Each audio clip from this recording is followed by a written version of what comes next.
Guys, स्वागत है आपका अपने YouTube चैनल स्टडी विद अमन कुल में। आज हम लाए हैं शिक्षा निदेशालय राष्ट्रीय राजधानी क्षेत्र दिल्ली की कार्यपत्रक नंबर 3 जो कि क्लास 9 के लिए है। विषय आपका विज्ञान है। डेट है 9 जुलाई 2021। आप अपना नाम और अपने कक्षा अध्यापक का नाम लिखेंगे। तो आज की आपकी वर्कशीट का टॉपिक कोशिका है, जो कि हमने लास्ट वर्कशीट में भी पढ़ा था। तो चलिए स्टार्ट करते हैं आज की वर्कशीट। रीना अपने घर के पीछे पार्क में खेल रही थी। उसके आसपास की विशाल विविधता ने उसे ध्यान खींचा। तो उसके पास जो डिफरेंट चीज़ें उसे दिख रही थी, उसका ध्यान उसी तरफ गया। चाहे वो सजीव हो या निर्जीव, चाहे वो सजीव थी यानी लिविंग थी या नॉन लिविंग थी। फिर उसने जीवित चीज़ों पर ध्यान केंद्रित किया। फिर उसने देखा कि यहाँ पे जीवित कौन सा है। तो सभी छोटे कीड़े, तितलियाँ, यहाँ तक कि उसके दोस्त भी सभी जीवित प्राणी हैं। सारे ह्यूमन बींग्स, एनिमल्स सब जीवित हैं। तब उसने अपने चारों ओर और सभी पौधे, फिर उसने अपने पौधे मतलब उसके आसपास जो पौधे थे, पेड़ थे, झाड़ियाँ देखी। उसने महसूस किया कि ये भी तो जीवित है, और हमें पता है कि वो भी जो प्लांट्स हैं वो भी तो जीवित हैं। लेकिन ये भिन्न कैसे हैं, ये इससे डिफरेंट क्यों हैं? जो प्लांट्स हैं और मतलब जो पौधे हैं और जो इंसान है, वो इससे डिफरेंट क्यों हैं? क्योंकि पौधे चल नहीं सकते, बस ये है। क्योंकि और चल नहीं सकते उसका भी आपको पता है रीज़न, कि वो खाना अपना खुद बनाते हैं।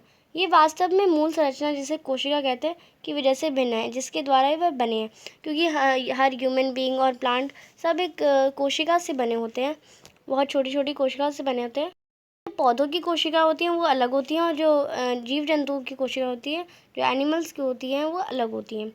ये कोशिका दो प्रकार की होती है, जंतु कोशिका और पादप कोशिका। और फिर उसके दिमाग में कक्षा में चार्ट जो लगा चार्ट है वो ध्यान आया। फिर उसने अब उसके दिमाग में वो चार्ट याद आया जो उसकी कक्षा में लगा है, वो ये वाला चार्ट है। क्या आप चित्र में पादप यानी पौधे और जंतु कोशिका को पहचान सकते हैं? तो हाँ, हम पहचान सकते हैं। ये जो है ये जंतु कोशिका है। तो ये जो कोशिका है वो आपकी पादप कोशिका है, और ये जो कोशिका है वो जंतु कोशिका है। तो आप इसमें लेबल भी कर सकते हैं जब आप ये डायग्राम बनाएंगे। तो आइए हम जंतु कोशिका और पादप कोशिका के बीच के अंतर को समझते हैं। तो यहाँ पे आपको डायग्राम भी बन के दे रखा है जंतु कोशिका और पादप कोशिका का। आप इसके डिफरेंस को समझते हैं। पादप कोशिका जंतु कोशिकाओं में अंतर। पादप कोशिका और जंतु कोशिका। कोशिका भित्ति पाई जाती है इसमें कोशिका भित्ति नहीं पाई जाती। हरी लवक पाए जाते हैं, इसमें हरी लवक नहीं पाए जाते। सेंसोस्टोम अनुपस्थित होते हैं, इसमें सेंसोस्टोम उपस्थित होते हैं। रिक्तिकाएं बड़ी तथा संख्या में कम होती हैं, इसमें जो रिक्तिकाएं होती हैं वो छोटी होती हैं और संख्या में अधिक होती हैं। केंद्रक परिधि की ओर हो सकता है, अधिकांश जंतु कोशिकाओं में केंद्रक में होता है, केंद्रक होता है, और ये केंद्रक परिधि की ओर हो सकता है, नहीं भी हो सकता है। तो ये आपकी आज की वर्कशीट थी, जिसमें आपको 3 इजी से क्वेश्चन दिए गए हैं। फर्स्ट क्वेश्चन है, स्वयं को जांचिए, पादप कोशिका और जंतु कोशिका चित्र बनाइए। तो आपको प्लांट सेल एनिमल सेल का डायग्राम बनाना है। तो यहाँ पे आपको जंतु कोशिका का डायग्राम दे रखा है, और यहाँ पे आपको पादप कोशिका का डायग्राम दिख रहा है। आपको ये दोनों बनाना है क्वेश्चन नंबर फर्स्ट के आंसर में, और इसे आपको अच्छे से लर्न करना है। दोनों में से कोई एक आपका एग्जाम में भी आ सकता है। फिर आपको दिया गया है सेकेंड क्वेश्चन, जंतु और पादप कोशिकाओं में 3 अंतर बताइए। तो जंतु और पादप कोशिकाओं में आपको 3 अंतर बताने। तो यहाँ पे आपको अंतर दे रखे हैं, पादप कोशिका और जंतु कोशिकाओं में अंतर दे रखे हैं। आप इनमें से कोई 3 अंतर लिख देंगे, आपका क्वेश्चन नंबर सेकेंड का आंसर हो जाएगा।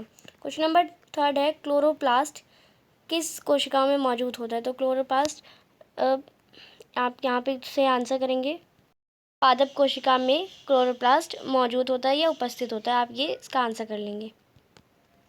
तो आज की जो आपकी वर्कशीट थी बहुत इजी सी थी। अभी तक आपने मेरे चैनल को सब्सक्राइब नहीं करा तो प्लीज़ चैनल को सब्सक्राइब कर दें, और उसके बाद आने वाले बेल आइकन को प्रेस कर दें। आपके लिए इतनी मेहनत करते हैं तो आप एक सब्सक्राइब तो ज़रूर कर सकते हैं, और आपके एक सब्सक्राइब से मुझे बहुत अच्छा लगता है। ये वीडियो अगर आपको अच्छी लगी तो इसे लाइक ज़रूर करिए, दोस्तों के साथ शेयर करिए, और आपने अभी तक हमारा टेलीग्राम ग्रुप ज्वाइन नहीं करा तो उसे ज्वाइन कर लीजिए। Thanks for watching, bye bye guys.